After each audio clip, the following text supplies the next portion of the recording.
ஞாயிறு வாசகம். முதல் வாசகம் ஏசாயா நூலில் இருந்து வாசகம். அதிகாரம் 60. இறைவசனங்கள் 1 முதல் 6 முடிய. 7. ஒளி வீசு, உன் ஒளி தோன்றியுள்ளது, ஆண்டவரின் மாட்சி உன்மேல் உதித்துள்ளது. 7. இதோ இருள் பூ உலகை மூடும், காரிருள் மக்களினங்களை கவ்வும். ஆண்டவரோ உன் மீது எழுந்தருள்வார், அவரது மாட்சி உன் மீது தோன்றும்.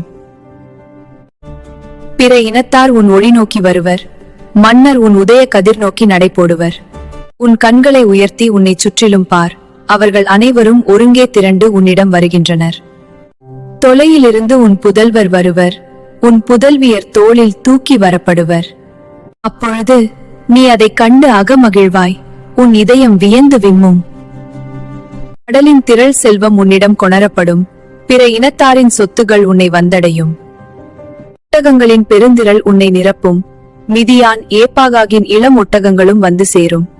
சேவா நாட்டினர் யாவரும் பொன் நறுமண பொருள் ஏந்தி வருவர், அவர்கள் ஆண்டவரின் புகழை எடுத்துரைப்பர். இது ஆண்டவரின் அருள்வாக்கு. இறைவனுக்கு நன்றி. இரண்டாம் வாசகம். தூய பவுல் எபேசியருக்கு எழுதிய திருமுகத்திலிருந்து வாசகம். அதிகாரம் 3. இறைவசனங்கள் 2, 3, 5, 6. உங்கள் நலனுக்காக கடவுளின் அருளால் எனக்கு வழங்கப்பட்ட பொறுப்பை பற்றி கேள்விப்பட்டிருப்பீர்கள் என எண்ணுகிறேன். அந்த மறைபொருள் எனக்கு இறை வெளிப்பாட்டின் வழியாகவே தெரியப்படுத்தப்பட்டது. அதை பற்றி நான் ஏற்கனவே சுருக்கமாக உங்களுக்கு எழுதியிருக்கிறேன். அந்த மறைபொருள் மற்ற தலைமுறைகளில் வாழ்ந்த மக்களுக்கு தெரிவிக்கப்படவில்லை. அந்த மறைபொருள் மற்ற தலைமுறைகளில் வாழ்ந்த மக்களுக்கு தெரிவிக்கப்படவில்லை. ஆனால் இப்போ தூய ஆவி வழியாக தூய திருத்தூதருக்கும் இறைவாக்கினருக்கும் வெளிப்படுத்தப்பட்டுள்ளது. நற்செய்தியின் வழியாக பிற இனத்தாரும் கிறிஸ்து இயேசுவின் மூலம் உடன் உரிமையாளரும் ஒரே உடலின் உறுப்பினரும் வாக்குறுதியின் உடன் பங்காளிகளும் ஆகியிருக்கிறார்கள் என்பதே அம்மறை பொருள். இது ஆண்டவரின் அருள்வாக்கு. இறைவனுக்கு நன்றி. மத்தேயு எழுதிய நற்செய்தியிலிருந்து வாசகம். அதிகாரம் 2. இறைவசனங்கள் 1 முதல் 12 முடிய. ஆண்டவரின் விண்மீன் எழக் கண்டோம், அவரை வணங்க வந்திருக்கிறோம். ஏரோது அரசன் காலத்தில் யூதேயாவில் உள்ள பெத்லஹேமில் இயேசு பிறந்தார். அப்போது கிழக்கிலிருந்து ஞானிகள் எருசலேமுக்கு வந்து, யூதர்களின் அரசராக பிறந்திருக்கிறவர் எங்கே? அவரது விண்மீன் எழக் கண்டோம், அவரை வணங்க வந்திருக்கிறோம் என்றார்கள். இதை கேட்டதும் ஏரோது அரசன் கலங்கினான். அவனோடு எருசலேம் முழுவதும் கலங்கிற்று. அவன் எல்லா தலைமை குருக்களையும் மக்களிடையே இருந்த மறைநூல் அறிஞர்களையும் ஒன்று கூட்டி, மெசியா எங்கே பிறப்பார் என்று அவர்களிடம் விசாரித்தான். அவர்கள் அவனிடம், யூதேயாவில் உள்ள பெத்லஹேமில் அவர் பிறக்க வேண்டும்.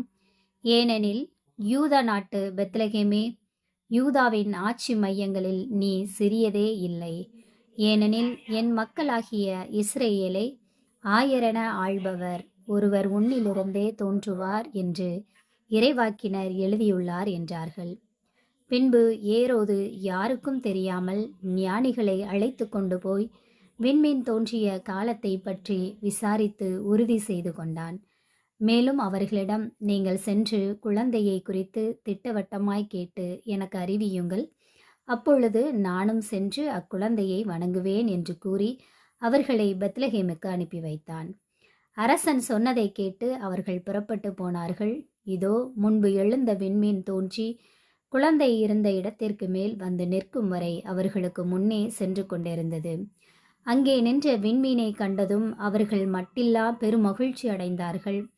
வீட்டிற்குள் அவர்கள் போய் குழந்தையை அதன் தாய் மரியா வைத்திருப்பதை கண்டார்கள். நெடுஞ்சான் கிடையாய் விழுந்து குழந்தையை வணங்கினார்கள்.